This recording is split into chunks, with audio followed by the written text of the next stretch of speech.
Perfect. Okay. So hello, everyone, and welcome to this webinar on using AI to support learner self-regulated learning in online environments. We're very excited to welcome you today to this event. My name is Dr. Glick, and I'm the co-editor of Supporting Self-Regulated Learning and Student Success in Online Courses, an IGI publication. Joining me are three experts in the field of AI, self-regulated learning, and product innovation: Dr. Jeff Bergin, Vice President of Impact and Experience, General Assembly; Dr. Karen McWilliams, Vice President of Product Innovation and Development, ETS; and Dr. Zhang, Senior Academic Mentor, Temasek Polytechnic. These experts will discuss innovative evidence-based uses of AI to help learners help themselves experience success in online learning environments. So I want to thank our panelists for joining us today. So thank you, Kara, Zhang, and Jeff. So let's look at the objectives of today's webinar. We're going to discuss how AI can be leveraged to support learner self-regulated learning and to advance learning outcomes while protecting human decision-making and judgment. We're going to discuss risks associated with AI in education and explore possible frameworks and policies necessary to address these challenges. Finally, we're going to discuss how AI can lead to improved formative assessment that measures self-regulation and metacognition. Throughout the session, you're invited to send questions and comments to us via chat. We will respond to as many of these as we can. So, to get us started, you will now have the opportunity to vote in a poll. We would like to ask you, what are the most significant barriers for adopting AI at your institution or organization? You can see we have 6 options on the screen. Please select the one that is most relevant to you. If you have an answer that is not listed on the poll, please feel free to send it in a chat message if you have something different. So is it lack of clear strategy for AI, or is it lack of available data? Or is it limited relevance of insights from AI? Please select the challenge that is most relevant to you. So launching poll. Now, let's launch our poll. All right. So what are the most significant barriers for adopting AI at your institution or organization? Is it lack of clarity for AI? Is it lack of available data? Or is it limited relevance of insights from AI? Please select the challenge that is most relevant to you. All right. The most pressing issues, the most pressing challenges, the most significant barriers for adopting AI at your institution. All right, I'll give you a few more seconds, a few more moments so everybody can vote. All right, so let's end poll and share results.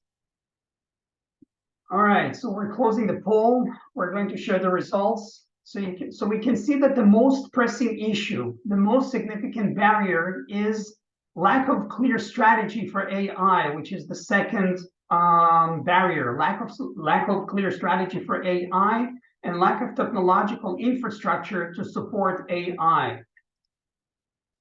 So thank you for sharing your ideas with us. It is our hope that by the end of today's webinar, the evidence-based uses and all the strategies of AI presented here will help you overcome some of the challenges that you're facing.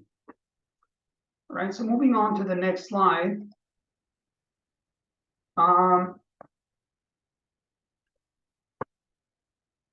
AI is transforming various sectors and industries, including education.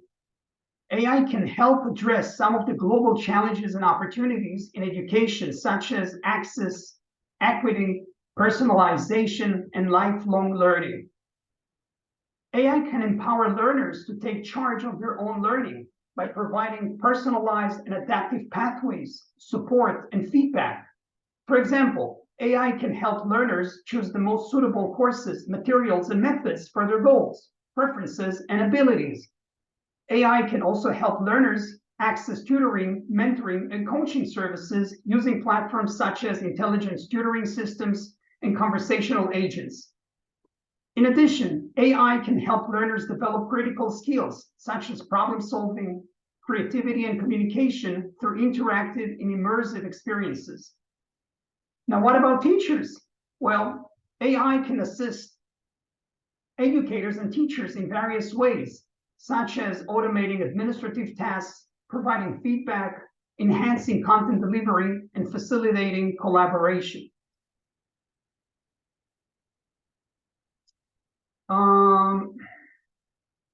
For example, AI can help teachers grade assignments, monitor student progress, customize curriculum, and identify learning gaps. AI can also help teachers create more engaging and interactive lessons using tools such as video bots, chatbots, simulations, and gamification. However, AI is not without challenges, it's not free of challenges.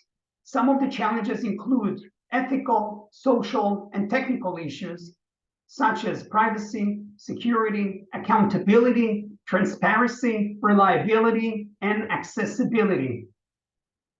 So in this webinar, we will explore how AI can support educators, learners, and policymakers in creating more effective, more efficient learning experiences. And it is our hope that by the end of this session, you will have a better understanding of the challenges and opportunities of AI in education within the context of self-regulated learning. Now, research shows that many students struggle in online settings, especially students lacking certain personal attributes, such as being goal-oriented and self-disciplines. So I'm now going to introduce our first panelist, Dr. Kara McWilliams, who is going to talk about ways in which AI can be leveraged to support learner self-regulated learning. So Kara, over to you. Thanks, Danny, and thanks so much for having me here today. As Danny said, my name is Kara McWilliams. I am the Vice President of Product Innovation and Development at ETS. What my area is charged with is really bringing advanced technology together with the best of how we know people learn and are assessed, and then delivering those in meaningful user experiences. To talk a little bit about how AI can be leveraged to support learner self-regulation, I want to start with the topic of understanding that learners learn best and they demonstrate what they know best when they have agency. And so sometimes self-regulated learning features support some individuals and don't support others. So one prime way that we are leveraging AI to support learner self-regulated learning is helping our systems become smarter over time and recognizing when and in what format self-regulation prompts help and hinder. So you might be someone who really appreciates nudges to remind you to get back into an app and to keep practicing, or to take a break if you've been practicing for too long, or to reflect on your learning. You might be someone else who says, you know what, those nudges are not supportive of my learning experience, and I would rather, make my own choices with my learning. So what we do is we enable features that allow users to, click out of the feature or indicate that the feature has not helped them with their learning experience or has not engaged them. And then over time, as we monitor user behavior with those self-regulation prompts, the system then begins to know the user and understands when, at what cadence, and what prompts are helping them and hindering them. This maintains, personalization and agency, and it allows to support in the best way possible. As everyone knows, generative AI has become incredibly popular over the last year or so. In fact, this is the first year post ChatGPT that we're going to be seeing Gen AI used mainstream in schools. What's really exciting about ETS is that we've actually been leveraging generative AI for about 5 years now. We have one of the largest language learning corpuses in the world due to our due to our product TOEFL and TOEIC. And so we're able to leverage large language models and fine-tuned models to support the users that we serve. What we found is that through using generative AI that hits both a personalization layer and a hallucination layer, we can provide personalized content back to users. This is not only the assessment items and the learning content that they use, but it's also the reflection features and the other self-regulation features that we provide them. We're able to provide dynamic self-regulation features on the fly that are personalized to the interests or the outcomes or the targets of the specific users. As I mentioned, we always want to make sure that learners are given agency to provide the tool feedback about whether and to what extent they're finding value in these features. I feel very strongly about a positive user experience. We know that a positive user experience helps engage learners, keep them in your app longer, support all of the KPIs that you have when you're delivering a new product. So we want to make sure that this feedback is very lightweight. We don't want a survey in there or something like that that says, did you like this piece of reflection? Did you like this, this goal setting feature? We have very small sort of thumbs up, thumbs down, did this support you, very quick, very efficient user experience features so we understand how the user is feeling about that self-regulation. The individual providing those data, as I noted early in the app, helps us then learn from that and automate over time, not only how often, but what those features are. Another way that we use AI to support learner self-regulated learning is through automating the learning and assessment path based on how users are engaging with the self-regulation features. So, for example, if an individual is often engaging with the goal setting feature that is not part of what we call the happy path, so that means they have to actually go and seek out the goal setting feature, and they're often going back to it. They're often going back to their learning plan. We understand that they are seeking out those features, and those features are probably really engaging them and supporting them. Because of that, we'll prompt the use of those features more over time, and we then track whether the use of those features is promoting them reaching the goals that they have set for themselves. If the tool sees that the self-regulation features or the goal-setting features are not supporting them in reaching the goals they've set for themselves, the automation pulls back on how often they are directed to those features. And the system again goes back to seeing if the users are, manually selecting those features, and the process starts all over again with collecting the data. The goal when leveraging AI to support learner self-regulation isn't just about using advanced technology for the sake of advanced technology. It's, as I said, really about pairing those advanced technologies with the best of how we know people learn and are assessed. If we see that those self-regulation features are not supporting the goals the user has set for themselves or the learning outcomes that we know are part of the app, we'll pull back on those. In some cases, we will not allow the user to engage with them. We'll hold them back because we know they're not being supportive of their engagement, their motivation, or their completion, or their progression. So if I can provide some practical advice to product developers or learning scientists or educators out there, it's really to make sure that we're not leveraging AI for the sake of AI. We're leveraging AI to enable the learning science principles that we know support learner outcomes. So if we move on to the next slide, Danny, what you can see here are just a couple of screenshots of some of the apps that we are leveraging or we're beta testing at ETS right now. I don't want to dig in too deeply to what the solutions are, since that's not sort of the scope of this webinar, but I do want to show you that what we find really, really important when leveraging AI to enable self-regulation is to keep it lightweight. We don't want to overdo how much we're impacting the learning experience through the self-regulation features. We want to make sure they're as lightweight as possible.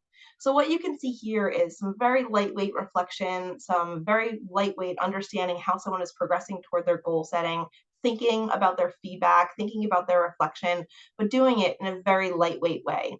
And especially when you're a product designer and you have very little real estate on your app, you want to make sure that those lightweight features aren't impacting the user experience. Thanks, Danny. Wow, thank you very much, Kara. Super interesting. We're going to come back to you, Kara, in a bit to talk about learning science principles to impact outcomes. Excellent. Moving on to our next topic, design of SRL learning experiences. At the heart of many adaptivity approaches now on the market, the model inside the technology counts students' wrong answers and decide whether to speed up, slow down, or offer a different type of learning support. Yet, right and wrong answers are not the only learning goals. We want students to learn how to self-regulate when they experience difficulties in learning, for example, such as being able to persist in working on different problems or knowing how to and when to ask for help. So I would like to introduce our next panelist, Dr. Jeff Bergin, who is going to talk about considerations designers should be keeping in mind when designing SRL learning experiences. So over to you, Jeff. Great. Thank you so much, Danny, and thanks everyone for taking time to join us. I'm Jeff Bergin. I'm the VP of Learning and Experience at General Assembly.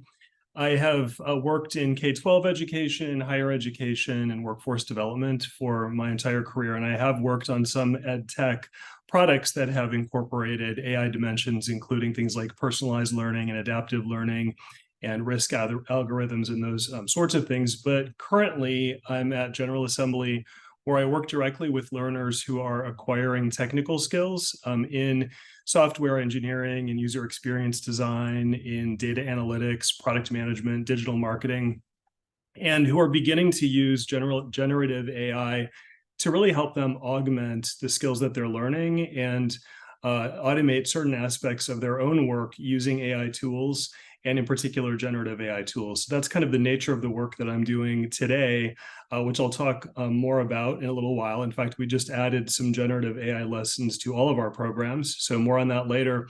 But I wanted to back up a little bit and talk about what interests me the most in terms of the development of AI, and that's really how it can help learners to better self-regulate and how we can help them to learn more about their own learning in four particular ways that I've listed here on this slide. So the first is really around how we can help learners to adopt their own self-regulated learning strategies. So whether it's soliciting help, whether it's serving as an intelligent tutor or sort of a near peer, helping them with self-assessment or peer assessment, helping them to enable inquiry, and practice schedules to validate things like self-explanations, really how they can begin to incorporate and use these tools, not just as the tools of their trades or their emerging trades, but really as ways to help them to learn and be sort of a guide on the side to their learning. All of that, of course, leads into better metacognition and kind of fostering their own metacognitive skills. And this is often something that goes sort of underserved, especially in technical and vocational education. So really giving learners that chance to have superior metacognitive skills that they can take with them on the job and evolve over time, which have long been sort of second to specific domain skills or human skills.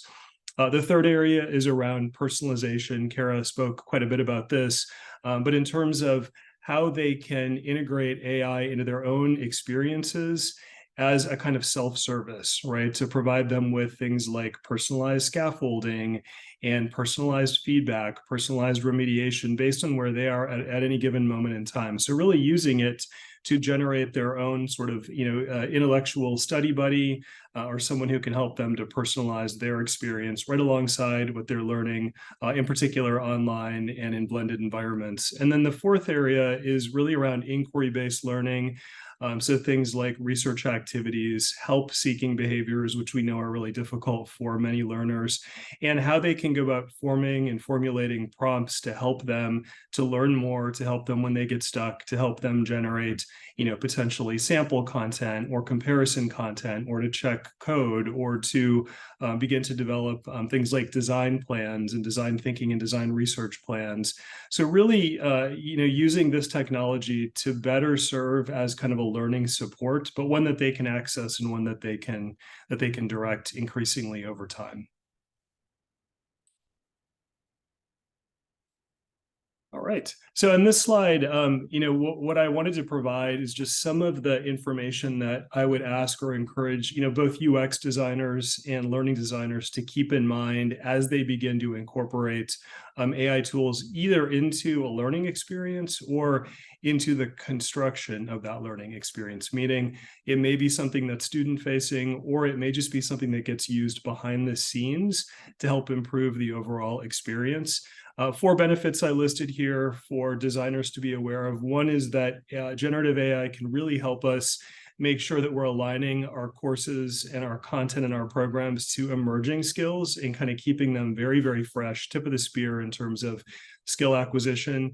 It can also help us curate content and validate the accuracy of that content. So making sure that the way we're presenting something undergoes sort of an additional smear review, if you will. And to formulate assessment items, grading, feedback, all of those sorts of things. So really help the instructional design aspect of work, including and importantly, helping us to generate and understand frequently asked questions or common misconceptions that learners may have. So there's a lot of benefit from a UX or LX perspective in terms of leveraging these tools. They're not without concerns, though. And Danny mentioned a couple of these earlier.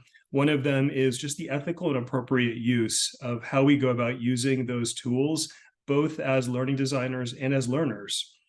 Second is the information security and privacy aspect, and understanding that what is shared with these tools is also part of the tool and is something that can be, we need to be sure we're able to release and willing to release. And then also making sure that we operate with integrity and accuracy, and that the information that we're using gets validated, that in fact it is accurate information, and that we're using that transparently. And I should have put that both on the student benefits and sort of the concern side, because there are opportunities here for us to help learners learn how to use these tools more transparency, and that includes things like citation and avoiding plagiarism and so on and so forth. So those are some of the concerns.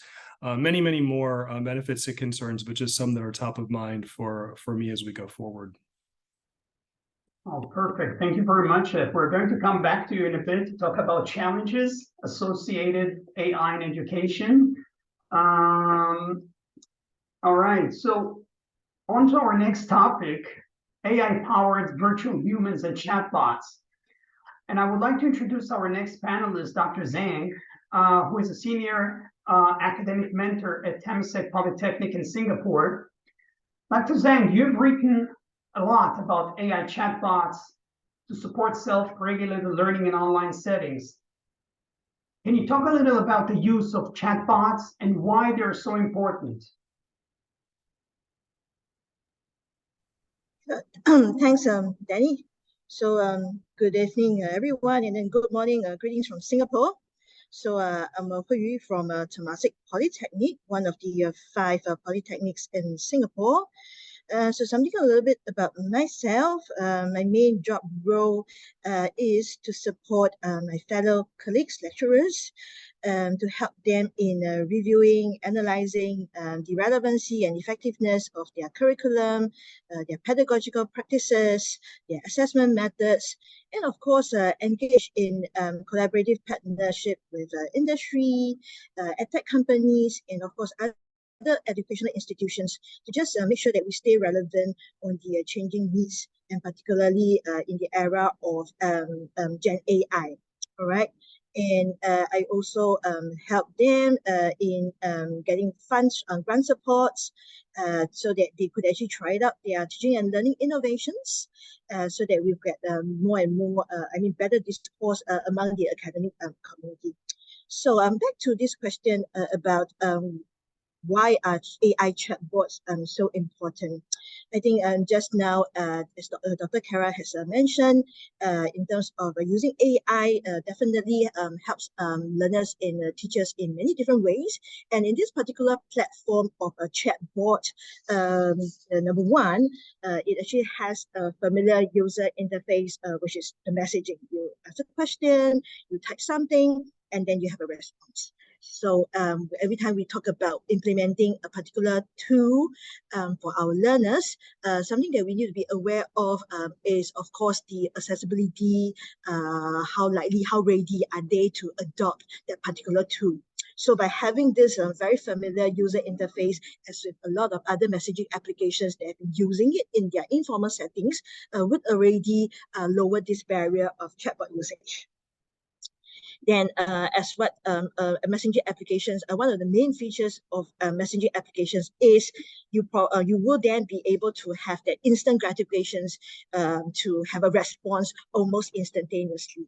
So on that note, the 24/7 kind of availability is something that we could be providing for our learners. And of course, it is definitely a respite for lecturers like us that we don't have to, we can still maintain our tutor presence, but without us working like a robot, okay, overnight. And when we talk about chatbots, I think nowadays the technology has also progressed to, it's just not limited to just text responses. We can actually reply in the form of videos, GIFs, animations, images, a lot of other rich media kind of format. So on that note, for our 21st century learners, this is something that would then capture their attention more rapidly, yeah, and then thus engage them. And just now we also talked about by Dr. Kara, Dr. Jeff, in terms of what again AI can bring about is about that personalization. So chatbot itself, according to how you actually create the different conversational flows, the different pathways, it can be tailored to the particular learner's needs. And with the technology nowadays moving out to the cloud platform where the chatbots are being deployed, it is allowing this tool to be accessible by many students at the same time without any worry about the bandwidth being overloaded and so on and so forth. And when we talk about AI, then that's where we go back to training. So when it comes to chatbots, how do we make sure that the responses are intelligent enough? It is really about the curated training phrases that we have behind the chatbot engine. But just now we talked about also allowing users to actually feedback whether that feature is good enough, that response is relevant or valid. That's where it allows this opportunity for the training phrases to be improved, enhanced, such that the next time when the user asks the same questions, the response actually becomes smarter, right? And just now, I've also mentioned about the 24/7 availability. So having this chatbot, AI chatbot around, it actually provides consistent response to common questions so that every student, every learner receives the same messaging, and of course, taking away some of the administrative load from the tutors. So Dr. Danny, the next slide, please. So, so these are some of the examples of just now what we talked about, having a rich media response. So what you see there on the left-hand side, this is one chatbot that we have deployed for a process, so-called control engineering subject. So where they would need, learners would need to learn how to perform certain calculations, and therefore the best way of providing this support, this information, is through images and formulas that is beyond simple textual response. And when we talk about using chatbots, sometimes asking the right questions takes about the equal skills to get the right answers. So for those students, particularly for our students, some of them with English as a second language, they would actually have some difficulty in formulating questions. So on that note, by providing then common questions that the whole cohort has asked, or even based on some recommendations according to what previous questions they have asked, this actually helps them out, as what we just now the other panelists have talked about in providing the kind of personalized learning pathways. And last but not least, the chatbot blocks, the kind of interactions that our users have with a chatbot, those data are so powerful that we could be coming out with dashboards to find out the seasonality of their usage, the kind of questions that they are concerned, and again, whether those responses, they found it useful, they found it good enough, and that really help us as a reflective practitioner to identify gaps in our classroom delivery, because it's probably a blended learning experience, and of course, like what was just mentioned earlier on, to improve the second versions of the chatbot to make it smarter and better. Right. Thanks, Danny. So very interesting, Dr. Zhang. Thank you. Thank you so much. On to our next topic, bridging AI and learning science to support student success. Carrie, you've written a lot about learning science principles and how they can drive the technologies learners engage with. Can you talk a little about automation and self-regulation in educational technology and provide an example of a learning solution that pairs personalization with learning science principles to impact outcomes? Sure, Danny, thanks so much for allowing me to expand on this topic. I find, as I said, bringing advanced technology together with learning science so incredibly important. One of the things I think I'll dig into on this slide is thinking about socioculturally responsive learning and assessment. Often we think about providing learning and assessment that is standardized among all users who are using it. And at ETS, as a global company, we're really thinking about learners around the world who are leveraging our learning solutions and our assessments. Because of that, we know that what learning science tells us is that when experiences are more relevant to the individuals who are engaging with them, their backgrounds, their experiences, their cultures, what they understand, they'll be able to learn, but more importantly, demonstrate what they know more meaningfully. If the content is not socioculturally responsive, it's more challenging for individuals to demonstrate what they know because they're left trying to think about what the context is of the item or of the learning experience rather than the construct that they're demonstrating. So one of the ways that we're using AI to provide more socially, culturally responsive assessments and learning solutions is by asking individuals some information about what their socially cultural context is, what their experience has been, what they enjoy doing in school, what types of things they like to do for leisure. By gathering that type of information from individuals, in addition to what we know about their culture because of their geography, we then leverage generative AI, again with a personalization layer, to reply with items and learning content that is socially, culturally relevant to their experiences. Socially, culturally relevance goes beyond personalization. It's not just about providing different levels of difficulty or providing difficult item or different types of items that we think individuals will engage with. It's really about using AI for good and having equitable and ethical AI that provides items and learning content that will allow individuals to learn in a way that is most appropriate for them and demonstrate what they've known. So understanding how we can leverage generative AI and personalization for socially, culturally responsive assessments has been a really big move since ChatGPT came out. Again, as we've noted, providing learners agency is related to their success. So I spoke a lot about this in my last slide about engaging with as much or as little self-regulation through AI that enables agency. But I think what's also important beyond what we talked about earlier is thinking about difficulty levels. So we use recommender engines or AI underneath our assessment, our formative, diagnostic, formative, and pulse assessment solutions to help individuals to diagnose their difficulty levels and then help them progress along the way. When we see that we believe that they have leveled up or that they have closed some of their gaps, and so it's time to move to a higher level of difficulty, we don't immediately push them to that higher level of difficulty. There's a moment where the AI pauses and asks the individual, how confident do you feel? And are you ready to move to that next level of difficulty? We really believe that combining their performance on the difficulty indexes and their confidence level will help us make a good prediction about whether they're prepared to move to the next level.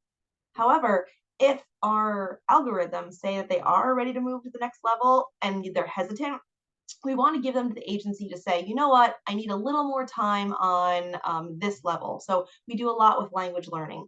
And they might say, we need a little bit more time on the CEFR level. Or when we're thinking about work skills and preparing for interviews, we need a little bit more time thinking about these more basic level interview questions before we move to the more complex interview questions.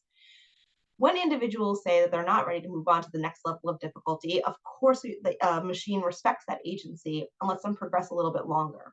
What we don't want to let them do is stay in that lower level of difficulty when all of our predictive models say that they will be successful if they move forward. So the machine gets smarter as the individual engages with the assessment items and the learning content and continues to ask along the way. What we might do is provide one item that's slightly more difficult or slightly a topic that's slightly outside of their comfort zone and see how they perform on that item. If they're doing well, maybe we'll ask them again to move along. So it's really about providing agency not only in whether these self-regulation features are supportive, but in how personalized an individual wants the difficulty level or of the constructs to be in the solution that they are thinking through. A third topic that I think is incredibly important with automation is the advances that we've made in actionable insights. Insights are incredibly important, but only if an individual understands decisions to make or what to do with their learning once those insights have been provided to them. Any product developer out there that is looking to leverage learning science in their feature set should really think about pairing insights with self-regulation features. These features can really motivate learners to continue progressing in their learning and assessment journey. So to provide an example of this, it's something like saying, oh, well, the last 3 times that you reflected on your learning, after you went back through the learning loop, you improved on those features that you reflected on. Helping learners understand that they're engaging with the self-regulation features have actually helped them move forward toward meeting their goals is a really good way to help them keep motivating and keep progressing. So I think it's really about thinking about socially, culturally responsive assessments, providing agency both with the features they engage with, but also the level of difficulty that you're presenting them with or complexity, and pairing actionable insights with self-regulation features that you know will help learners understand that leveraging these self-regulation features is helping them progress toward their journey are some good ideas when developing EdTech products. And Danny, if you move on to the next slide, we can look at one example. What you see here is a writing solution that some of my colleagues in the ETS AI labs are developing. What we've been thinking about over the last year is that, especially with the rise of ChatGPT, the writing process is just as important as the writing product, and in fact, maybe more. So what the team did was built a comprehensive writing process solution that scaffolds a learner through their journey and then provides automation throughout. So what you see on the right-hand side here is our friend Pax. Pax helps scaffold the journey for the writer. But what Pax does when the journey is starting is asks the learner, what do you like to do at school? What are you doing? What do you do for fun? What are some things that you engage with your family? What are sports? Do you like to play sports? What are sports you like to play? So Pax tries to become friends with the writer, but also is collecting all of this information that we can then personalize the writing experience. Once Pax has all this information, for example, the prompts that the writer is provided with are specific to the areas of interest that we know the writer said was of interest to them. So they're going to be more engaged in the writing process than just a prompt that is about something that doesn't really interest them. As you can see on the left-hand side, as the individual is being scaffolded, they're giving these emojis and they're asked for their confidence level. by pairing their confidence level with some NLP, natural language processing signals, like how many words they're using, there are a number of signals that we can use that we combine with their confidence level that lets us understand if they are progressing in the right direction. PACS will then return to the screen and help the individual understand whether they're not progressing in the right direction and if we should go back and do some more brainstorming, for example, or main topic development. Of course, as I said, I'm a huge proponent of agency, so the writer is permitted, of course, to say, I'd like to move on in the writing process. But through all of this scaffolding and through PACS being able to personalize the writing process, we can provide not only actionable insights to the writer, but at the aggregate level, we can provide actionable insights to the teacher, because this product right now is targeted at middle school. So a middle school teacher is able to understand what is the confidence of what is the confidence of the students in my class, in their writing process, how are they developing main ideas? If they're leveraging ChatGPT for their first drafts, what does the review process look like? What does the editing process look like? And then through the written NLP signals, we can help score against the rubrics. We can help score some of the writing for teachers to also help provide efficiencies in their processes.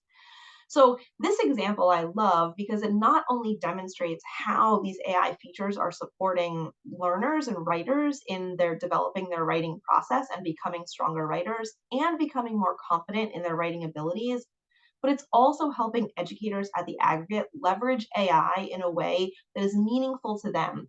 We never provide a score to writers before the teacher is able to say, yes, I've reviewed the rubric, I agree with the score, push the score to the writers in my class. But we're really leveraging AI to support on both sides, the educator side and the teacher side.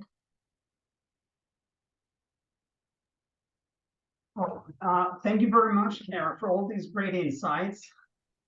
Thank you, Danny. So moving on to our next topic, AI-enabled adaptivity in learning. Adaptivity has been recognized as a key in which technology can improve learning. Adaptivity is sometimes referred to as personalization. Many EdTech products that personalize do so by adjusting the difficulty and sequence of materials. However, any teacher, any educator knows there is more to supporting learners' learning than adjusting the difficulty and sequence of materials. So I'm now going to hand it over to Jeff, who is going to talk about how AI can improve EdTech's ability to meet students where they are, build on their strengths, and grow their knowledge and skills. So Jeff, over to you.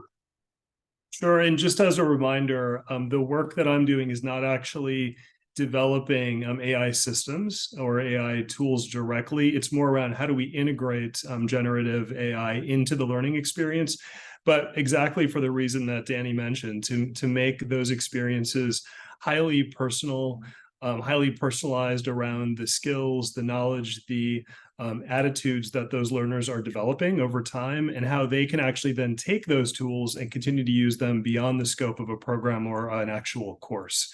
So not containing it to that one moment in time or that period in time, but as Kara was saying, really help them to adopt and drive their own sense of agency.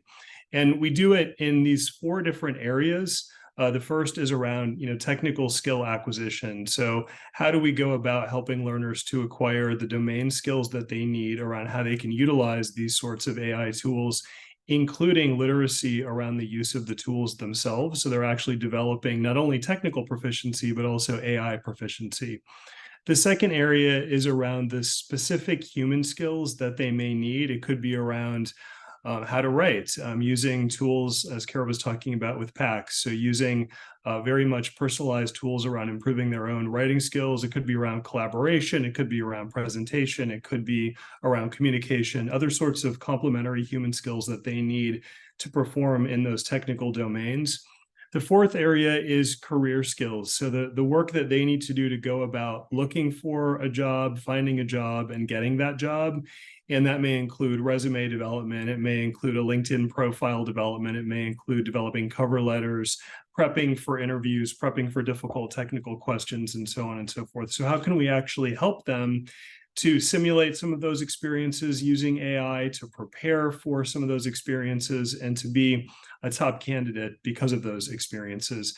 And then the last one that I included is really helping them to develop higher order thinking skills because, as we know, AI can augment and support and automate many of the lower level tasks that we're working on across disciplines in many jobs. And so by doing that, it actually frees folks up to work on more creative problem solving, to work on more challenging problems. So how can we begin to shift and build that mindset away from some of the work that they need to do today or needed to do yesterday into the work that they're freed up to do going forward, and really leveraging that as a benefit and as a strength?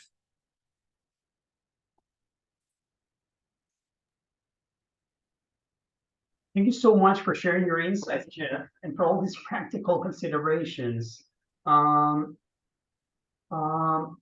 Right, moving on to assessment. AI-enabled assessment.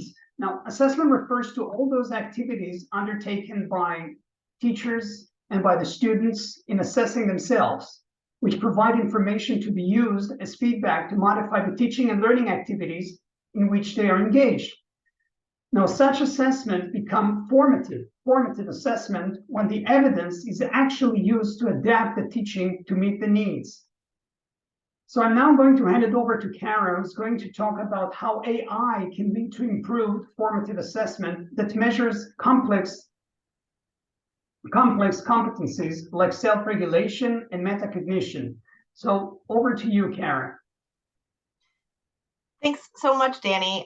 So I love talking about this topic, but I was actually inspired by something that Jeff said, because my colleagues on the call here have, talked at length about all of the ways that AI can support personalization and other things. But something that Jeff said that really resonated with me is leveraging AI to support work skills and preparing individuals for the future of work and things like this. So I'd love to dig into using multimodal AI to help individuals in this way. Multimodal AI, we're always talking about generative AI, but I think that multimodal AI is incredibly important. Basically, what it is it captures multiple data inputs, speech, text, video, etc., to draw inferences and provide signaling on many additional constructs than can be collected on objective scoring or constructive response scoring, or even in granular speech and text NLP signals. What I find really interesting about the work in multimodal AI now is that there are a lot of job interviews that are being done remotely. And individuals are left to, they're not in the same room with the person who's interviewing them, and they have to use some different skills to communicate what they know and can do. Multimodal AI is an incredibly important way that we can provide formative feedback to individuals preparing to succeed in the workforce through things like tone, content of what they're saying, head posture, body movement. So take, for example, something Jeff mentioned earlier, which is someone who is honing their UX skills.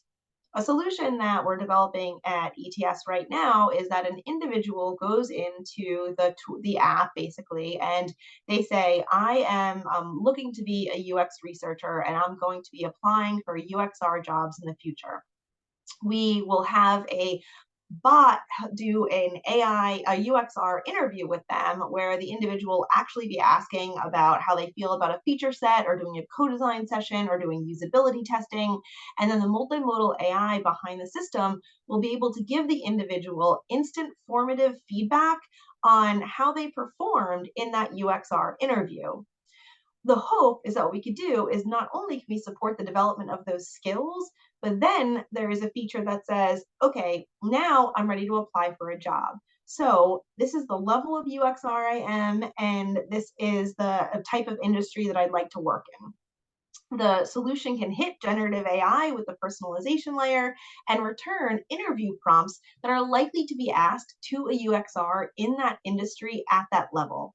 They can then practice those interview prompts, and they can get feedback instantaneously on how they performed, both in content, in body posture, in tone, in speech rate, in effective pausing, in filler words, things like that. So not only can they develop their skills in these particular fields, but they can also develop their skills in interviewing. I also love multimodal AI because it helps with things like collaboration and effective communication. Take this webinar, for example. Imagine a world in which we got off this webinar and an insight modal popped up to help me understand how I engaged with my colleagues, how I engaged with Danny as a moderator, and gave me feedback on the next time that you engage in a webinar, here are some things that you can do to improve. So I think the use of multimodal AI for formative assessment in some of these durable skills that Jeff was talking about that are going to be so important in the future is really going to be the next wave of AI that's going to be incredibly important. And if we're pairing multimodal AI with Gen AI and personalization layers, bringing all of those things together, again, based on the learning science principles of how we know people learn and are assessed most effectively, I really feel is the next wave of AI. However, it's important that we ensure we're not forgetting about some of those core principles that don't leverage AI, like providing actionable insights to demonstrate learning progression. Individuals, what we've seen in our app that helps individuals prepare for interviews, we've seen that one of the most used features in the app is the progression feature. What that shows is if they have taken the same interview, if they've used the same interview prompt or similar interview prompt, what they want to know is, have I done better over time? Am I progressing? So it's important to remember those actionable insights because people really do want to reflect on their behavior in a way that's meaningful for them. So if folks are looking for a new way to leverage AI other than, Gen AI, which of course is so popular right now, I would recommend looking into multimodal AI and applying that to some of your product development. Well, thank you very much, Kara, for all these great ideas. All right, moving on to risks. AI is not free of challenges and risks. AI brings new risks in addition to the well-known data privacy risks, such as bias, lack of transparency, and the risk of scaling pattern detectors and automations that result in algorithmic discrimination. We define algorithmic discrimination as systematic unfairness in the learning opportunities or resources recommended to some populations of students. So I'm now going to hand it over to Dr. Zhang, who is going to talk about the risks of AI. Dr. Zhang, over to you. Thanks, Danny. So let me speak from the perspective of a lecturer. So in this case, some of the things that our colleagues over here are very concerned, particularly when ChatGPT becomes a household name, is will our students then become lazy parrots? Okay, so they'll just plagiarize or they can just paraphrase, but without that kind of contextualized thinking, they can have applied critical thinking skills into whatever things that has been given to them via some of all these responses from Gen AI. So this is something that we would need the lecturers then to be putting more attention into the learning activities, which actually will sieve out also help to train the critical thinking skills in our learners. And then as with all technology, sometimes this is what we have found out as well from both adult and our young learners, is the use of all these AI tools for their learning actually, and then whether it's successful or not, sometimes it also depends on their technology adoption personality. What do I mean by that? For example, are they the first movers? Every time you present with them with a new tool, they are just the first one who are very responsive, very ready and glad to embrace them? Or are they the ones who are laggards? They would need to be seeing majority of them, their peers try it out before they will then embark on it. So on that note, for us as lecturers, as instructional designers, we would then think that the AI tool is this is fantastic, it's very useful, but then how come our learners are not using it or not benefiting, maximizing the maximum benefits out of it, is sometimes regarding their readiness to technology adoption. And regarding the priority of experience, what do I mean by that? So recently we've also conducted a study where we've got students to be using ChatGPT freely in a summative assessment, and then we wanted to find out whether what are the questions that they ask, and then whether then their learning outcomes, their task performance would then affect. And indeed, it is true that those students who have prior knowledge of how to use prompt engineering effectively, definitely back to what I've just said earlier on, asking the right questions would then give you a better chance of getting the right answers. So they were able to get more reliable, less biased or less ambiguous answers from some of all these Gen AI tools, and therefore leading to better performances in their task if it is just strictly getting them to be using ChatGPT or some of other Gen AI tools for a brainstorming, for example. And one more thing that we have also asked the students that is, do you pay for the ChatGPT? You know, the free one is a GPT 3.5, and then in fact that you could actually subscribe and use a GPT-4 instead. And well, we actually tested it out on our assessment questions, whether indeed GPT 3.5 and the 4 actually gave differences, but we do not know that in the future or for other questions, some assessment questions, that we do allow students to be using all these tools freely, that there would then be students who use a paid version versus an unpaid versions, and there would then be a difference in the kind of responses that they could tap upon in their work. And when we talk about a lot of AI inside the tool, and then just now we talk about also it actually helps to take away a lot of all these tutors' work, but we must also bear in mind that we cannot completely, I mean, human and machine then would then need to be working more cohesively, such that the tutor presence is actually not undermined, because that's where lecturers like us are here for, to help our learners. All right, so that in that case, if we just strictly says that, oh, let AI do the work, and without interweaving them into meaningful activities, and then human would then step in to again provide extra support, and then help them out in the higher cognitive kind of the thinking order kind of activities, then the AI, using AI then is not meaningful at all.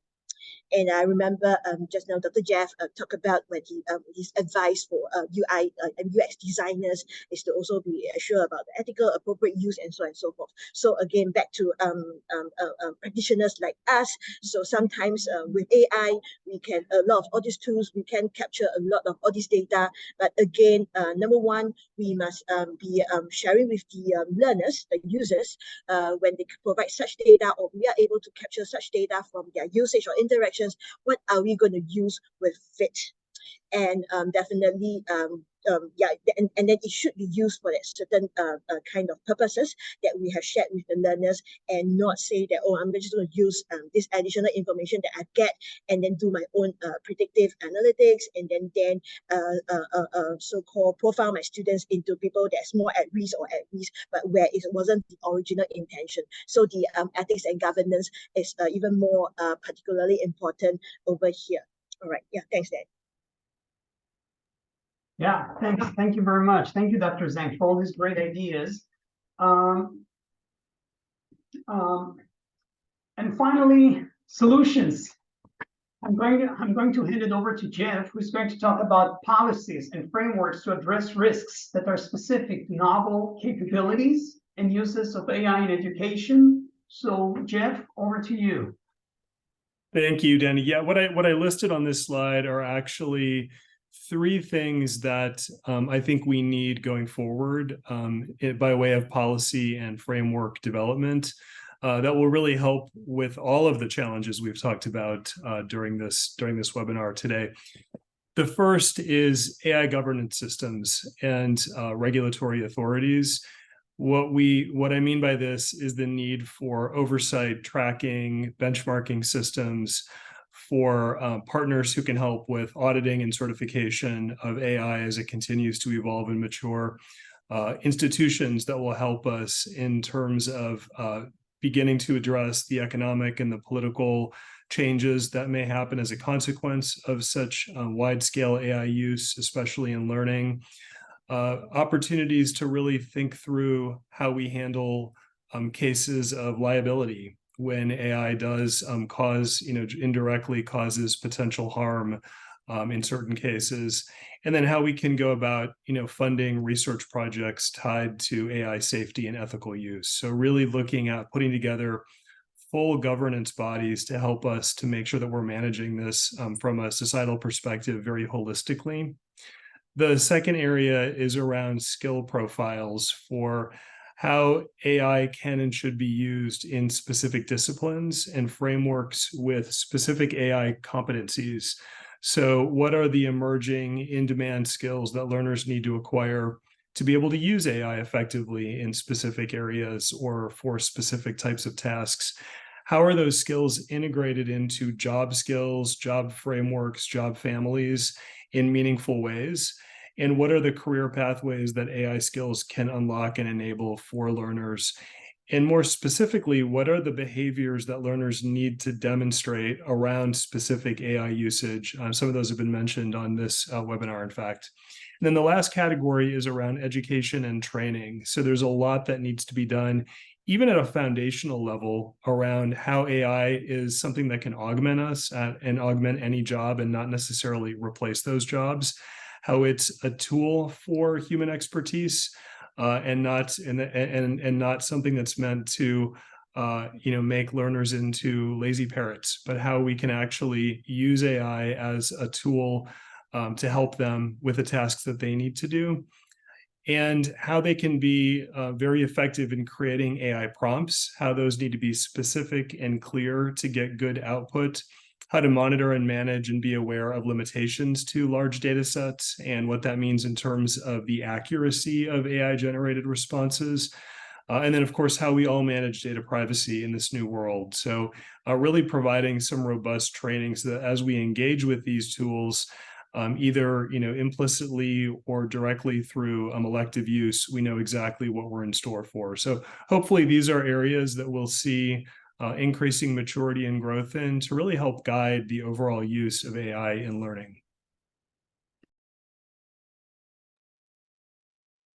Thank you very much for all these great ideas. All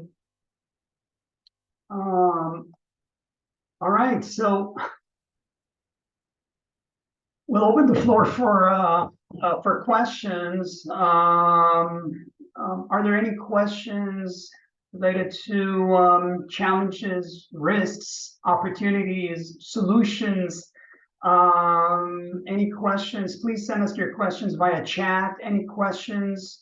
Any of our panelists, any of the participants' questions related to risks, challenges, opportunities, anything? Now is the time.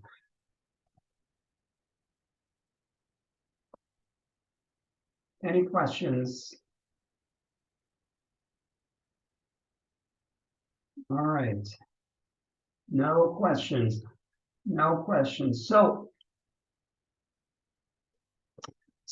this set of design principles and best practices is really the tip of the iceberg.